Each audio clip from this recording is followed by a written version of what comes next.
Bon, les enfants, bonjour.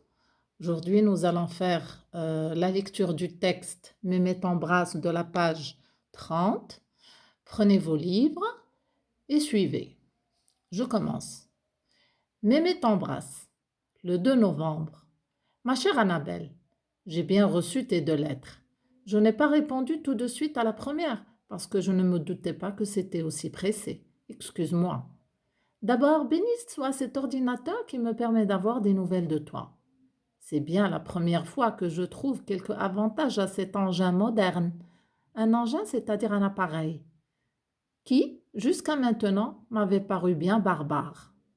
Barbare, c'est-à-dire qui n'est pas à sa place, qui est intrus et dont elle ne voulait pas. Évidemment, j'ai tout de même la nostalgie des petites lettres manuscrites que tu me faisais quand tu avais 6 ou 7 ans. Alors, la grand-mère, elle regrette, elle a la nostalgie, c'est-à-dire elle regrette les petites lettres manuscrites, c'est-à-dire écrites à la main, que sa petite fille Annabelle lui a envoyées de temps en temps quand elle avait 6 ou 7 ans, avec plein de fautes d'orthographe charmantes. Elle trouve ces petites fautes d'orthographe très charmantes et elle appréciait ça. Je les ai toujours du reste, c'est-à-dire elle les garde toujours dans son tiroir. Je les garde précieusement. D'autant D'autant que tu ne m'en as pas envoyé beaucoup d'autres depuis. Tu me remerciais de la petite poupée que je t'avais envoyée et que tu avais appelée Simone, comme moi, pour me faire plaisir. Je me souviens même qu'en vieillissant, cette poupée était devenue assez moche et que ravie tu me disais: plus ça va, plus je trouve qu'elle te ressemble, mémé, ma poupée. Et c'était sans doute vrai, même si cette vérité-là ne me plaisait pas beaucoup. Mais tout ça, c'était du temps où tu me demandais autre chose qu'un chèque pour Noël. Alors, vous voyez les enfants, la grand-mère n'apprécie pas beaucoup que sa petite fille lui demande un chèque pour Noël. Parce que, comme vous le savez bien, à Noël, les grands-parents adorent envoyer des cadeaux à leurs petits-enfants. Mais là, envoyer un chèque, la grand-mère trouve que ça lui fait de la peine quand même. Malgré qu'elle aime bien envoyer de l'argent à ses petits-enfants, mais elle aimerait bien savoir ce que ses petits-enfants achètent avec cet argent.